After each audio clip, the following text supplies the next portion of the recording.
Today, we're joined by Rosie Maybird Smith, the winner of the Outstanding Screenplays Shorts competition. Her script, Egg Timer, stood out for its originality, humor, and emotional depth, earning her a $10,000 production grant from our fund to bring her story to life. Rosie is an award-winning writer and director working across film and commercials. She specializes in screenwriting, visual storytelling, and character-driven comedy that seamlessly blends humor with heart. Today, we're excited to dive into the complete journey behind her film Egg Timer, from the initial idea to the finished script to the finished film. So, Rosie, it's a pleasure having you with us today. Thank you so much for sitting down with us. No worries. So, I'd like to start with you congratulating you on winning the Outstanding Screenplays Shorts competition out of 1,500 scripts that were submitted. So, it's an amazing achievement. Well done. Oh, thank you so much. So, in your own words, can you tell us about what your script Egg Timer is all about? Yeah, of course. I mean, it was a while ago now. It's a little bit of a blast from the past. But I wrote Egg Timer, yeah, it was about 2.5 years ago, and it's about a woman who's turning 30, and just the pressure that comes with that. So, um, it's actually her actual birthday party, and there's a lot of pressure from her family and her friends that are all like moving on with their lives, as you do when you kind of hit that age. And then the twist is that there's also pressure from like her own ovarian eggs. So we kind of cut between the real life party and then the like internal ovary party, which is basically just them just having a go at her, which is kind of what I feel like every time I get a period.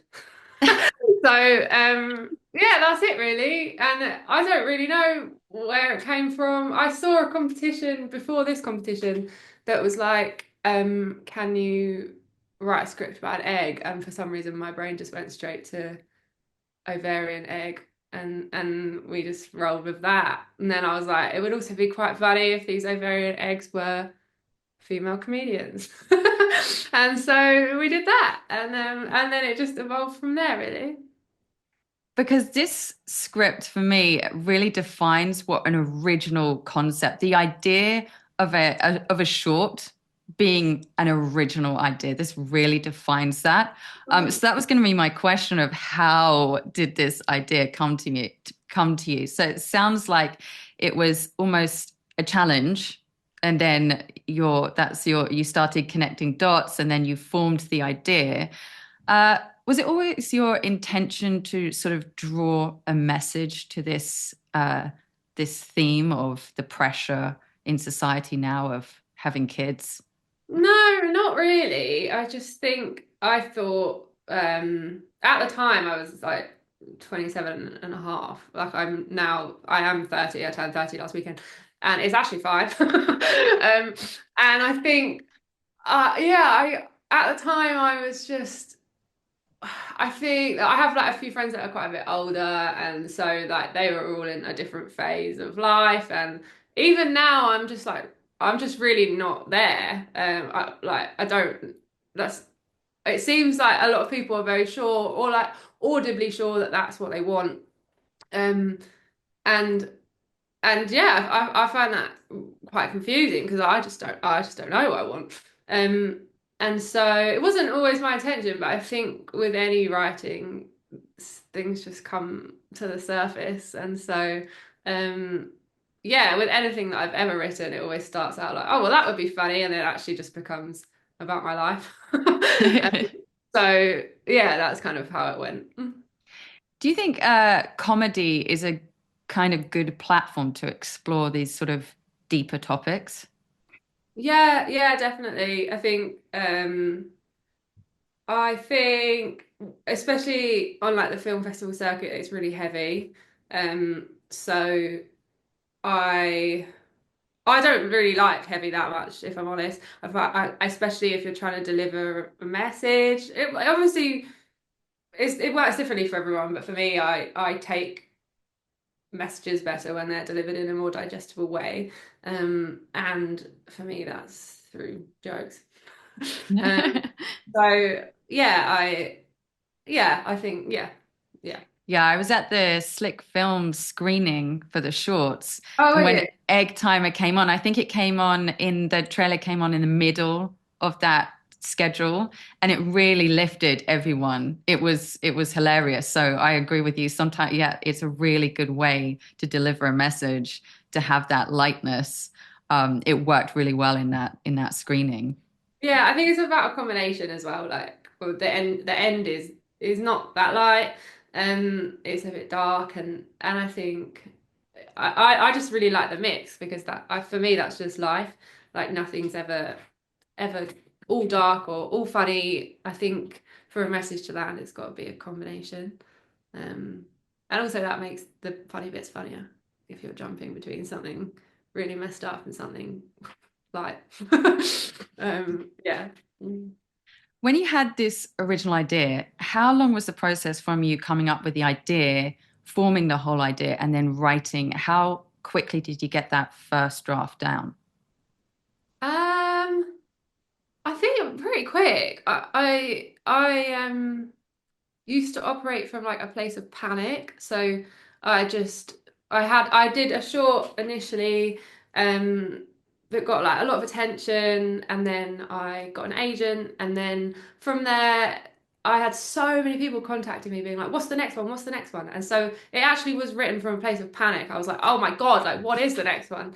Um and so yeah, so the first draft was actually really crap because I was just like, oh, we just need to write something because everybody's going on at me. So we did, and I wrote it, and yeah, and then I rewrote it, obviously. What's that rewriting process like? How do you know when you're finally done with when you've got to you've done as many drafts, you're happy with where it's at? What are the things you look for that you know this is done now, I can move on? Oh, that's really hard. I actually never know, and I think with every writer, I think you could do it forever, and especially with comedy, like different like tones appeal to different people.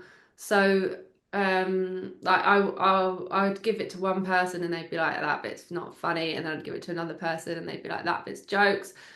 And everybody has different opinions, and I think at the end of the day you just have to trust what you think is funny. And sometimes as well, like what's really funny on a page doesn't necessarily translate to what's funny when you record it. Like there are bits of it where I'm like, oh, that's not funny, but it was really funny when I wrote it. So I think, yeah, it's just entirely dependent on how it's delivered, and who reads it, and also, um, yeah, I don't, you could honestly go forever if you're trying to please everybody, but I think you just there comes a time when you got to film it. We won the money, and then I needed to film it, so we had to stop writing it. And yeah, I also had a lot of people chip in on what they thought was good, and a few script editors that helped as well, which was really nice. So, do you think setting a deadline? It sounds like deadlining is kind of crucial to being able to move on. If you're a new writer and you don't like have a deadline, do you think then setting yourself a deadline is an important practice? I think so. Yeah, I think so. I came from a script writing background, so I I always had deadlines because they were scripts for brands. So there was always a deadline. Well, I literally had like 2 days to like come up with like seven scripts. And if I don't have that, then I don't write. So the way I started was just entering competitions that had deadlines. And yeah, that was just really helpful because otherwise you don't really know like who you're writing for or what you're writing. And it just doesn't really go anywhere. Well, for me, it wasn't. So I also think you can just write forever. Like you can write anything, but if you don't have like a specific focus or a brief, like I almost set myself a brief now. I'm like, okay, right, what am I writing about? Who's it for? Because otherwise it just could be anything. Oh, that's really interesting. So now you like to do a what is this? Who's it for? Yeah, because that's kind of how I started. I'd get a brief from like the strategy department, and they'd be like, "Okay, this is for carpets. How are we gonna sell like 15,000 carpet cleaning products, and it's for women of 50. You'd be like, okay, cool. And then they'd be like, and this is the tone. And I'd always ignore the tone and I'd always try and make it funny anyway. But then I just found that really easy. So now I kind of apply that to my own writing in a way. I'm always like, okay, right, this is the brief. And otherwise nothing gets done. And you mentioned there the feedback that you received from your drafts before moving on. What are the particular notes that you find helpful? What do you not find very helpful? Are there specific things, types of feedback that you're looking for, or is it just an overall response that you take from people? And then how do you decide, yes, I'll take that note on, no, I'll dismiss that note? I think it's just instinct. Um I think it's really dependent on who. Oh, that's really hard, but I think some people's opinions I believe, not because of who they are or just because I genuinely agree with them. There was people that I used to work with where when I was in the job where I was writing things and they'd say like creative directors would be like that's that's really good, this bit's not so good, and I'd be like yeah, and then other people would say things and I'd be like I literally don't know what you're saying.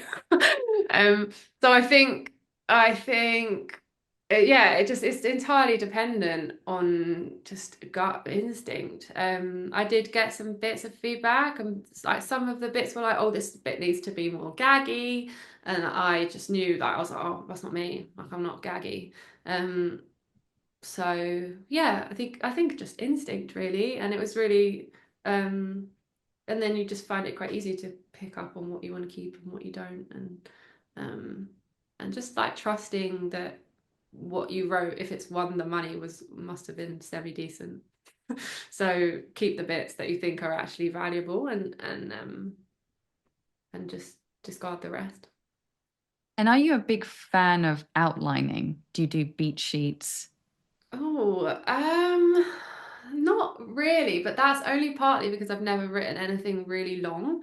Um, like yeah, since this, I'm trying to do a series at the moment, but it's not like I'm not doing anything really long. It's still kind of in parts, and I think that's because again of my background. I wrote 30-second comedy commercials, and so I still operate from a place of um I actually find it really hard to get like past a like 2 minutes thing because I'm like this is like how I started. So eggs was actually really difficult because naturally I'm like right, this needs to be short and succinct and it needs to be like really tight beats, which I think is really good experience, but then it's also quite hard to break. So Oh, yeah, that's interesting because a lot of new writers can have the opposite problem where they overwrite and then it's hard to kind of cut it down. yeah, Yeah, yeah. so that's really interesting. I think it can be whatever you've trained or not trained. Yeah, definitely. But yeah, I think in some ways it was really beneficial because it teaches you to like keep it tight and like how to land comedy in 30 seconds is a skill. But then to kind of abandon that skill when you're moving into long form is trickier. So yeah. And with the script of Egg Timer, was there any big change you made from the beginning draft right to the end draft before you went to before you went to set about filming? What was the biggest writing change that you made? Oh, that's a tough one. I actually can't really remember. I think I changed the ending many times. Yeah, I did change the ending a lot of times because I was really adamant that it was not a film about someone not wanting to have children, and it was also not a film about someone wanting to have children. It was just a film about someone who wasn't sure, and that's okay. But then there's like secondary message was that you cannot be sure, but you've still got science, and science still keeps your body ticking, and so. Uh, yeah, and so there was like loads of ways you could play that ending, but ultimately I just wanted the ending to be that she had her own choice. And so yeah, we changed that a few times. Yeah, and that does come across really well in Thank you. the final film. That's the message I was left with. Oh, good. Do you have any screenwriting advice for new writers looking to submit their work to competitions like Outstanding Screenplays? I'd say just do it because you can put things off. Like there's been competitions at the moment that I want to enter that I just haven't. And actually you can spend ages trying to perfect something, and often what comes through is just like the initial concept. Like if people like the initial concept, then that was what will shine through. Like the first thing that I ever won was something I wrote in 10 minutes. It was like the quickest thing I've ever done because, and normally I'd be like, oh no, we need to hone this and make it perfect and send a brilliant treatment. And actually, I just sent it like really quickly. And I was like, oh, I don't have time. So I just sent it. And I think that's the best piece of advice because I think creative people tend to put things off. Mm, yeah, they really do. So that's good. That's good advice. I want to talk now about moving into production. So from taking it from script to the set, what are those early stages once you're happy with the final draft to getting it into pre-production? What's the steps that you took? So I had a producer on board. She's called Hattie. She still is on board doing all the festival submissions. And so that was kind of, did you say after submission? So, just with what's the steps into pre-production? Okay. So, as a writer director, once you're happy with your script, Hmm. what's the steps, or and specifically for Egg Timer, I know you submitted it to a competition. So, what were the steps from winning to getting it to set and pre-production? Okay, so I think it always helps if you have already started the production process before you enter things because it it's always just like a again like a self-belief thing. You're kind of like, well, I'm making this anyway. Like I just go, well, I'm just going to make this for myself. Like if anyone wants to come along for the ride, then cool. And actually, they did, and then they gave me some cash, which was also great. Um, but I think, yeah, I think it's important to start the process anyway. So get a producer on board. Like it can be someone you know or someone you don't. Like contact forums. And then from there, like before we'd won the money, we started emailing a load of production companies. At that point, I hadn't signed yet, so I didn't have my production company on board. So we were emailing like a load of, especially like female-based production companies to ask if they wanted to invest. We put together like an investment package where we were like, you can give us $1,000 and we'll give you a poster or something. I don't know. A bad deal, to be honest. Um, and then we yeah, so we did that and then we sent that round to loads of people and that sparked quite a bit of interest. So we'd already raised like 11 grand, I think. And then yeah, and then we entered the competition and then that was the rest. So it was, I think I'd say just start the process anyway. And just act as if you're doing it because like I'd just do it anyway. Like I wouldn't do another one now. I think I'm done with them. But like, I think like I'd just do it. I'd just do it anyway. Like if you think something's funny, like the first thing I made, I didn't make with like any intention of outcome, really. I just was like, this is funny. I think it's funny. I don't really care. Like whatever one else thinks, I'd just quite like to make this. And so that was quite nice because then other people agreed. Yeah. And as a writer director, is that kind of quite a key thing to, do you think, staying true to your voice in the if you want to put something out there in the early stages, that's very much got your stamp on it as a filmmaker? Do you think it is just don't worry so much about what other people are going to think? Yeah, I think so. And I think that's really easy when you're earlier on. I think as you go on, you kind of realize the things that get bought and the things that like the topics that win money, which is harder because then you become aware of, I don't know, I feel like you almost um write to win the money, which is not good. Like the first thing that I wrote, I just had no idea, and I had no idea what was going to win or money and what was going to get into festivals and what got financed. Like I had no idea. I just wrote something because I thought that it was funny, and then as time goes on, you get more aware that heavy topics win money, and you know, like controversial issues win funding, and really like deep, hard hitting things win funding. And then so I think then you start to lose your voice a little bit in a way, because yeah, you're writing for festivals and for cash, which is not. I don't think that's the best way to go. And so whatever I do next, I'm going to try and avoid that. Yeah, because your work has a very definitive comedic tone. Oh, thank you. And also, I'll ask you later about that. It's got quite a definitive aesthetic. But with the tone, that was going to be one of my questions is how do you achieve that? Is it something intentional? But it sounds like it's something that's innately coming from you. Um, Yeah, I don't know. That's a really tough one. People always say that. People always like, oh, it all looks the same, or in a good way, because it means that you have like a tone. But I can't really see that, and I think that's probably the best. That's probably for the best. Because if I was like deliberately crafting something, then it maybe wouldn't necessarily be my tone. Um, but yeah, it seems like other people can describe what that is, but I can't, which I think is a good thing. Um, so yeah.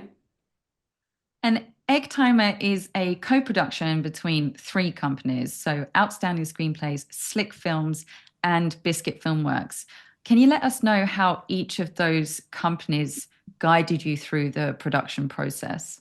Yeah, of course. So initially, Outstanding Screenplays was obviously the competition, which was brilliant. And then I signed with Biscuit Filmworks, who's my company, and they are fantastic, and they support me with everything I do, but also gave me the other funding for it, so that was brilliant.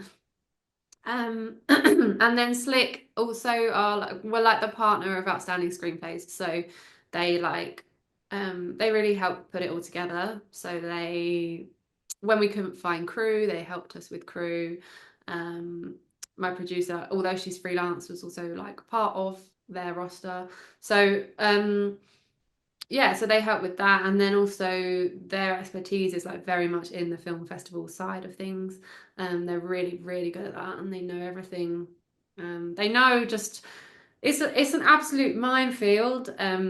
It's honestly mind-boggling, and they just know the best places that it will go to. Like you can enter every one of like under the sun, but some of them only do drama, some of them are too highbrow, some of them don't like comedy, some of them are just rude. And so you just don't like, you kind of need that expertise, otherwise like, oh, it's just really confusing, to be honest.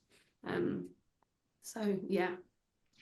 And with the casting process, as a director, what are you looking for from your actors, your lead actors? Um, what is it in the audition process that you see that you're like, this is the character that I envisioned on the page? Mhm. And when you have your final cast, what is it that makes you feel like this is the right choice? And also for Egg Timer specifically, did you have any actors in mind before you came to casting? So for the first part, it's literally my favorite bit. I absolutely love it. I put so much prep into the type of people that I want. Um, and I do like, I often give references, and if we can't, um, like I had a brilliant casting director on board. She was called Emma Garrett, and she does a lot of my commercials as well. And she, I write briefs, really, really, really long briefs about like the type of person that I want and like what they look like, and um, And really, for me, the audition process is the best bit because I, it's really hard to explain, but I can almost tell when somebody is that person or when they're trying to be that person. And um, yeah, and I think I do a lot of improvisation, because I just think it's just the best way of seeing if someone's like really up to the role. Um, because anyone can recite lines, but like that's not really what it's about for me. It's about like if you can actually embody that voice. Um, and so yeah, it's just I just love it. And in every audition, I'm just like we run the lines and then we run alternative lines that I'll give them. So like lines that aren't in the script, I'll just throw them new ones and like see how they take them. And then I'll also and then I'll be like, okay, now just run the scene how you would run the scene, like without my lines. Um and it's and then I cast the person that makes me laugh more than I had written. Mm.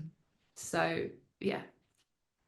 And then you mentioned the improvisation. When you come to set, is that something that you're happy to incorporate when you actually come to filming, or do you like to then stick to the script? And was there anything in Egg Timer that was different, a different performance than you expected, that you preferred, that you kept? What's the whole filming process like with the actors? Yeah, always. In every single thing that I've done, um, what you see on what's made the edit is the bits that I didn't write. Pretty much every time. Um, because you it's like a process. We run the lines and they warm up. And then I run alternative lines and then they warm up even more. And then by the time they've done the alternative lines and then they do whatever they almost sometimes whatever they want, I've fed them so many different bits that they almost like combine them all, let go of the worry of the actual script, and it's just really funny. And so yeah, that's my favorite bit. Pretty much most of the stuff in Egg Timer is not scripted. Like it is scripted, but they go off script, and it's just authentic. Then otherwise, it feels really stilted, in my opinion. So it's like the script is the blueprint, and then the actors lift it, and then something else comes about in the filming process. Yeah, for me, um, if you've cast the right actors. Yeah, I think that might be the true sign of whether you've cast the right actors or Yeah, not. yeah. For me, it is. Yeah, for me, it is. And you mentioned before there was some things in Egg Timer that you thought you'd written that you're like, that's really funny. And then you came to film, you're like, maybe that's not, or maybe that's, is this sort of where that came about when you saw the actors performing? Um, yeah, and if I'm being honest, even like in the final cut because it's quite long, and there's parts of it that I'm even now I'm like that's not hilarious, but that's okay. And I think it's just a learning curve. Like that was it was longer than my normal work. It was a very different process to like how I normally work. And and yeah, and I think there were bits that we made funnier on set, and there were bits that the comedians made funnier on set naturally because they're hilarious. And there's bits that even now I think, oh, that's not great. But I think that's fine. And other people, again, it's like back to the opinion thing. It's like some people think it's jokes, and some people think the bits that I think are funny are not funny. And it's the same in every bit of work I do. Like the other day, my dad was like, "Oh, that bit's the best bit you've ever done in some yogurt ad I did," and I was like, "That bit's not funny." um, so I just, yeah, it's just completely opinion based. And yeah. And how many days was the shoot time for this? And did it run to schedule? How easy was it to stick to the schedule if it did? No. Um, no, it was honestly the hardest thing I've ever done. It was 3 days. It should have been about nine. Um, it was because I come from commercial background, I'm very used to things being like stringent and like tight because otherwise you're into like thousands and thousands of pounds of overtime. Um, and so it was really, I found it really difficult because it wasn't like that. It was like everybody was really trying and doing their best, but it was the short, and we had people like stepping up, and it was a lot harder. um, and so yeah, we did. We I mean, I think it was like at the end of the second day. I mean, at the end, I mean, the first day we started 4 hours late because we had to get these egg costumes on these comedians' heads, and like none of them were cut, and it was just like, and then like, oh yeah, it was all fun and games. Looking back, not fun and games at the time. Um, but yeah, so no, I think when you're doing something like that as well, something like with a lower budget, something where, um, you know people are all pulling together and like trying their best, and it's not, a £2 million commercial. It's like naturally those things are going to happen, and it's just about having the right kind of crew around you. And yeah, I'm grateful. We had a really nice team, and the vibes were good, but the timings were not so good. So, what were the main production challenges then that this experience taught you that you're going to take moving forwards into your next production? um I think that's tough because there was literally so many. No more egg costumes. No, oh my God, never, never, never, never, never. And also, I think the main thing is I would never do another short with that many cast. I don't really know what I was thinking. I remember everybody being like, because the first short I did had like two cast, and it was just great, and loads of sheep, but like two cast, and then this one. Everyone was like, yeah, that's a lot of cast. And I was like, no, I was like, it's fine. And no, like, it would be fine if it was a commercial, but because it wasn't, and we had, like 40 cast members in like one lounge and like five kids, and like, I couldn't even hear myself breathe. So, yeah, I wouldn't do that again. No. But none of this is when you watch the film, obviously you don't see any of the production madness that's gone on behind it. It actually it just flows so perfectly. Oh, great. Yeah, When I perfectly. watch it, I just see like, oh my God, like off to the right, like balloons were popping, like off to the left, everyone was screaming, off to the right, the camera fell down. Just yeah. But I'm glad other people don't. And so during production, Yeah. were there specific moments where you thought, okay, this is all falling to pieces, or wow, this is really coming together? Or as a director, writer, director, do you not allow yourself to think that way at all? Do you just get on with the task at hand? No, I did. I'll be honest, I really did. I thought it was falling to absolute crap. It was really difficult. I found it really hard because, like I said, my producer is brilliant, and she does so many music videos and so many projects where there isn't as much budget. And so she was like, "Well, this is great," but in my eyes, I've been very spoiled, I think, on the types of productions that I've been on. Um, and so I was really worried. I was like, this isn't going to plan, but everybody else seemed to think it was. So I just took that and tried to stay on that train.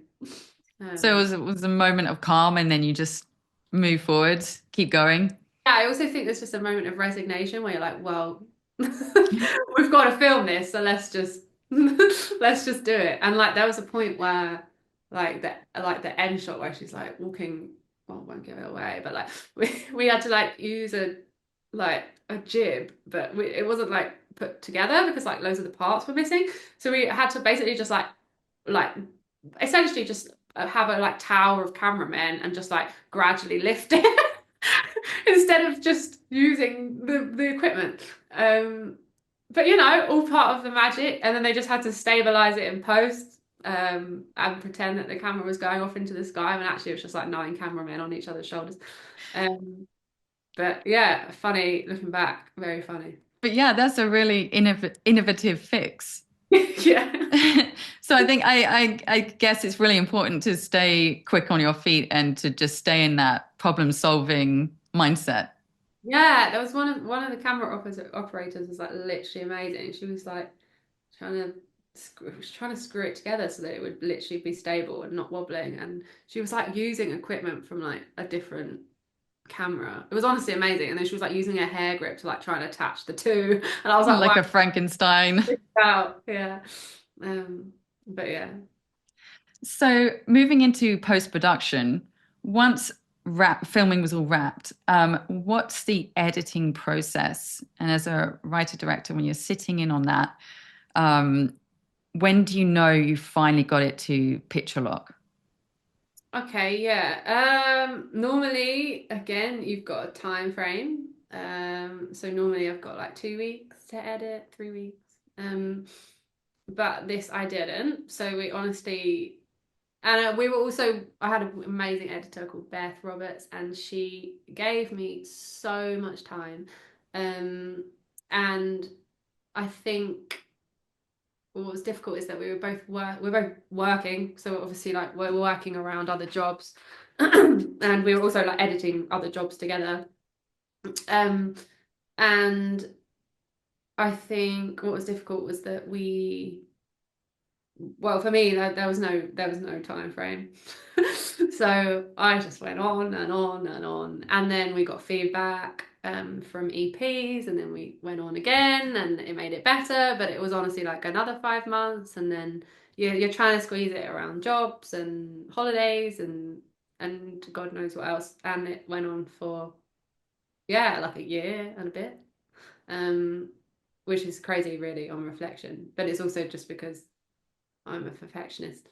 And we just kept going until I was like, I actually can't do this anymore. Like, but you could just do it forever. You could do it forever because we had so many rushes and we had so many angles and we had so many, like on the eggs, for example, we had 3 cameras because there was a lot of improv and they were all in the studio. So we had a wide camera and then we had a two shot camera for like on like 2 of the eggs, and then we had a close up camera, so like on one person.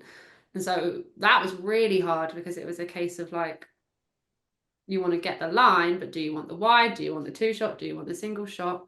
Um, and half the time we'd be like, yeah, we want the single shot, and then we'd go to the single shot and it would be blurry. And so it was well, that was really, really difficult. So it took us a long time. And when you're so close to the project, do you find that you sometimes you get to a point where you've watched it over and over and over that you have to take steps away, you have to go and come back, or can you always just keep following how you want the finished project to look? I think yeah, you have to. After we shot it, I was like, I need a break. So I didn't go back to it for like a few months. Um, and then a lot of the time it's about getting external opinion for me because we'd cut something 3 ways, and I think one way was funny, and then we'd bring in the runners in the edit the house, and they'd all be like, no, that one is funny.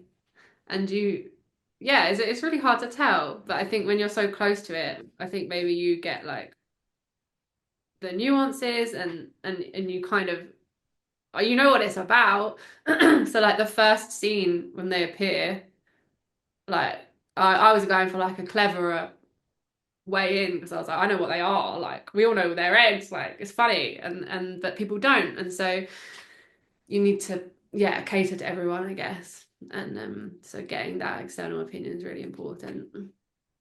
And then were there anything changes you made in the edit that differed from the original script? Anything that came about that changed it in an unexpected way? Mm. Um, yeah, I think there was, to be honest. We completely like messed up scenes that were not written how they were written. Um, like there's a montage scene where it just gets like more and more overwhelming as people pile in more and more opinions, and that was written quite differently And then we used like the uncle's voice as like an anchor. It wasn't written like that. That was Beth's idea. It was really good. So we almost like kept we did the uncle, and then we went off to loads of other different voices, and then we kept returning to him because he had some very funny lines that were also like quite sequential. So they followed on from each other quite well. So yeah, and it wasn't written like that. Loads of things, to be honest. You just complete. I'm like very open to just ripping it up, and like I think partly because it's just a script. It's just bones.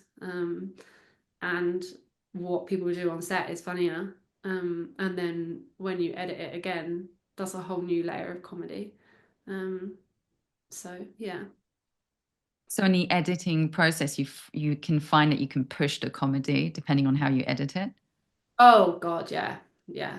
The edits, like I'd say, the most important part of comedy, apart from the cast, because uh, it's literally everything. It's like if you shift something by a frame, um, you can make it funnier, like way, way funnier by like a millionth of a second. Like, it's just about beats, and time.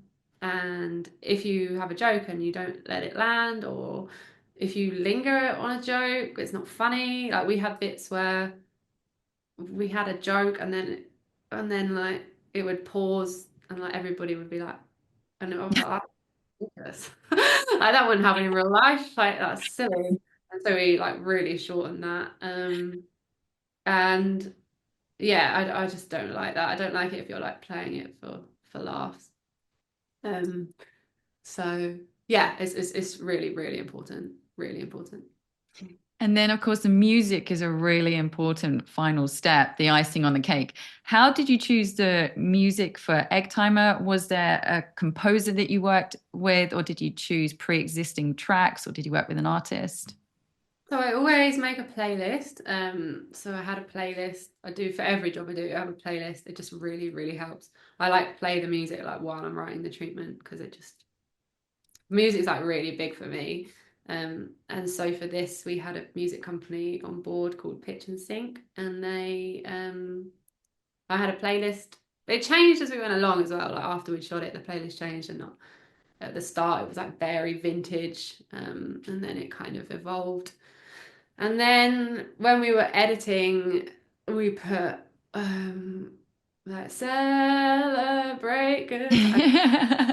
Because it was so dark and depressing, and she was obviously having a hard time. Like it was really funny, like really, really funny. And so I basically like tried to beg Cool and the Gang or whatever they're called to give us the track.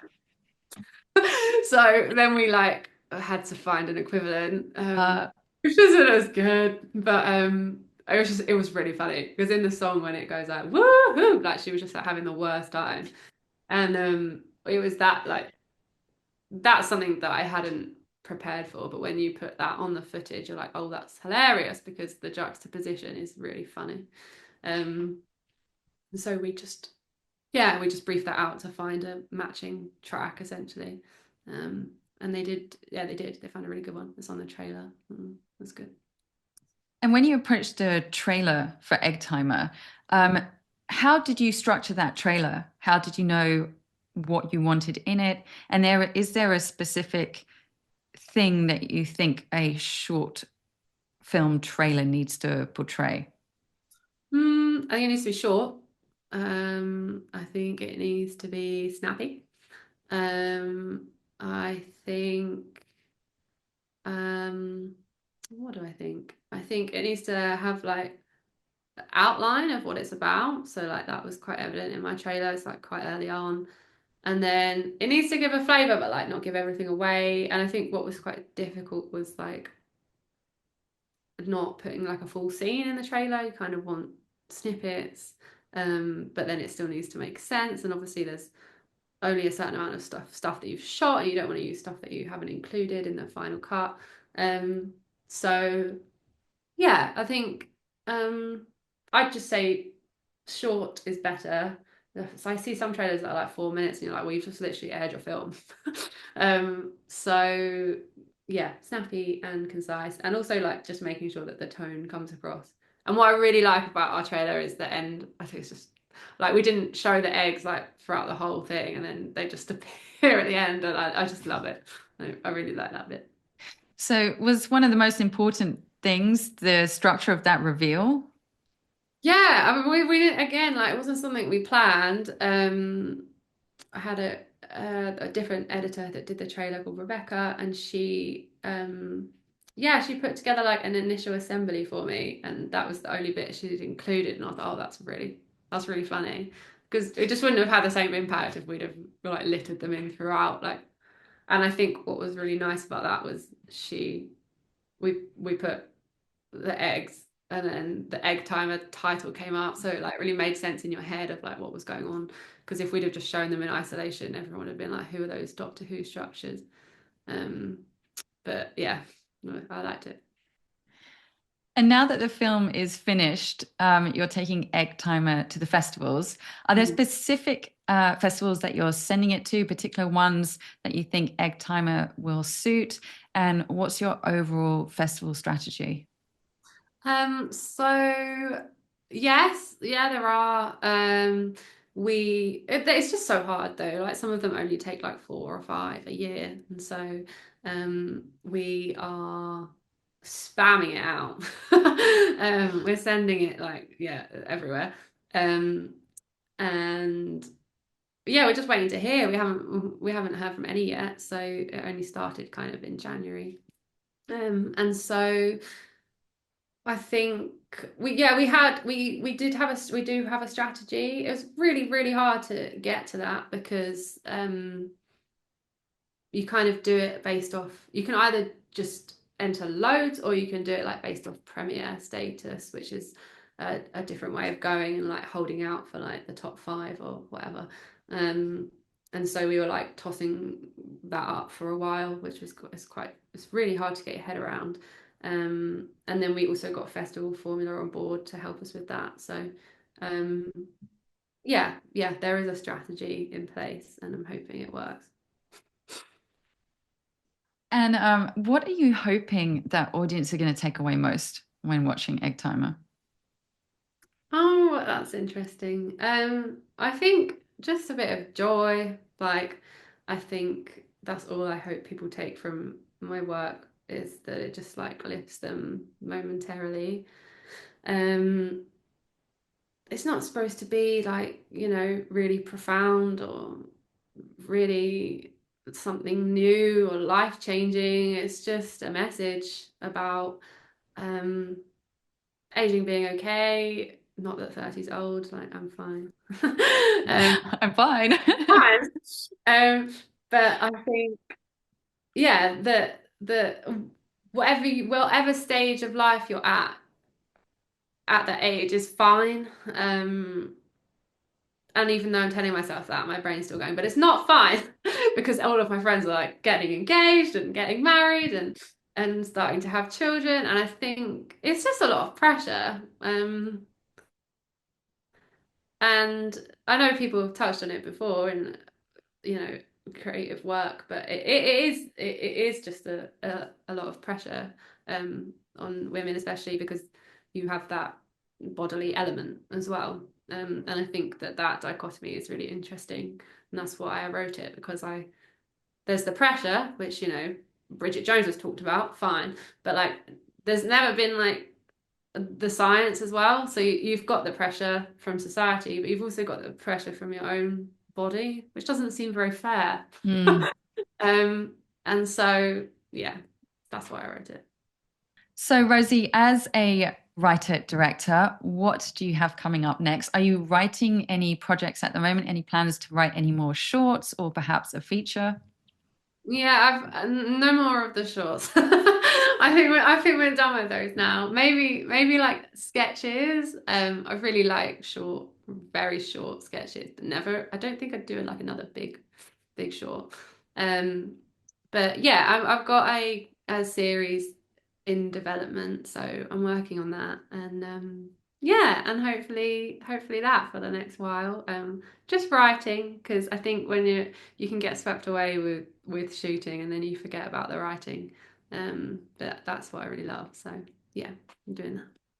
Rosie, thank you so much. I have to say, it's been really, really amazing to talk to you. And I really encourage everyone listening to watch Egg Timer. It's such a fantastic, unique, witty, fun project, but that Oh, also delivers a message. So, huge congratulations with that. So, I'm wishing you all the best for the festival run. thank you. Thanks so And much. finally, can you tell us where people can find out more about Egg Timer and keep up with your latest work? Yeah, of course. So all my work is on the Biscuit Filmworks website. That's where my representation is. And Egg Timer has an Instagram account, Egg Timer Film. And yeah, and then all the links are on that page. So that's probably the easiest way to get it. Amazing, Rosie. Thank you. I really appreciate that. Thank you so, so much.